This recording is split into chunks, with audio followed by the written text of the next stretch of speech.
Oui, bien sûr, c'est une enquête qui est en cours. Moi, je pense évidemment à ces fonctionnaires de police, ces agents administratifs qui ont été tués dans l'exercice de leur mission. Leur mission, c'est de protéger les Français. Ils ont été frappés au cœur de la préfecture de police. L'enquête est en cours. Il faut évidemment parler avec prudence, mais enfin, les premiers éléments dont on dispose laissent penser quand même que c'est peut-être, voire probablement, une attaque islamiste. Lorsqu'on voit que la personne... Vous disposez d'éléments que ni la je me fie police, simplement ni aux d'autres informations personnes... qui ont déjà été dévoilées dans la presse. Une personne qui s'est convertie à l'islam il y a 18 mois, qui a attaqué à l'arme blanche, par égorgement, plusieurs de ses collègues policiers dans l'enceinte de la préfecture de police. Ce qui est très inquiétant, c'est que, évidemment, si dans la direction du renseignement de la préfecture de police de Paris, on peut avoir des attaques de cette nature, ça veut dire qu'on n'est plus en sécurité nulle part. Nicolas dans notre Bay, on va pays. s'arrêter sur ce que vous dites quand même, parce que vous dites conversion à l'islam et vous semblez faire un lien direct avec cette attaque. Et selon vous, une attaque terroriste, il y a un lien direct à faire ? Non, je ne dis pas qu'il y a un lien direct, je dis simplement qu'il y a un certain nombre d'éléments dont on dispose. Il semblerait aussi, mais là aussi je parle avec prudence, que c'est une personne qui avait été... Êtes-vous sûr que vous parlez avec prudence ce matin ? Qui s'était distinguée comme refusant de serrer la main de ses collègues féminines. Voilà, tout ça n'est pas anodin. Alors on voudra nous faire croire que, comme à chaque fois d'ailleurs... Mais pardonnez-moi, d'où disposez-vous de ces informations ? Parce qu'elles ne sont pas confirmées. L'ensemble des informations... Peut-être que vous avez d'autres pistes ou d'autres sources. Mais enfin, c'est ce qu'on appelle un faisceau de présomption. C'est des éléments dont on dispose qui ont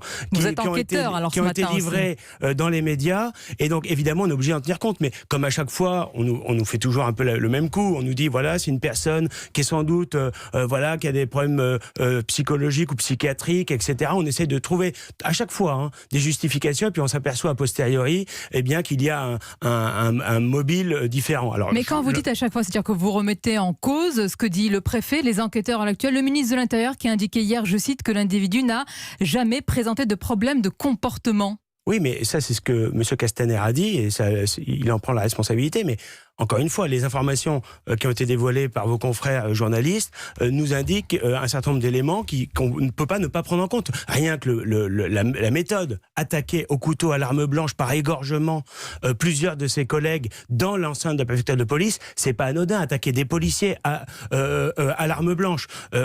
Nicolas Bay, il ne s'agit ni de cacher ni de minimiser, mais les informations dont nous disposons à l'heure actuelle sur Europe 1 avec notre service police-justice, c'est ceux que nous avons révélés dans le journal de 8 heures. Ceux que vous donnez, pour l'instant, ne sont pas confirmés. Voilà, c'est simplement des éléments qui sont livrés au débat, qui méritent évidemment d'être confirmés ou infirmés. Donc c'est pour ça que moi je parle avec prudence et je parle au conditionnel. Mais le fait d'écarter d'emblée, comme certains le font, la piste terroriste ou la piste islamiste, ça me semble pour le moins prématuré. Parce que la piste qui est, semble-t-il, privilégiée, c'est un différent ou un malade professionnel ou encore un profil psychiatrique. Ça, on dirait que vous n'avez pas envie de l'entendre, que vous ne voulez pas l'entendre. C'est ce qu'on nous dit à chaque fois d'ailleurs.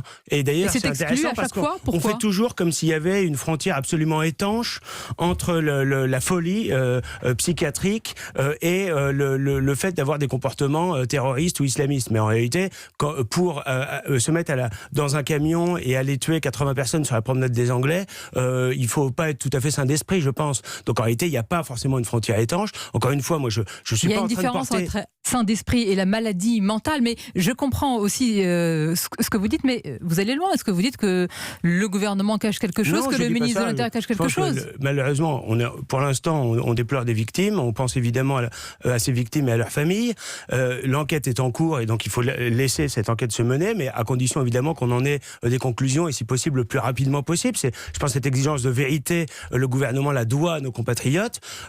Encore une fois, on dispose de quelques éléments qui sont pour l'instant parcellaires, qu'il faut prendre avec prudence, mais écarter la piste terroriste et islamiste me semble, à mon avis, pour le moins hâtif.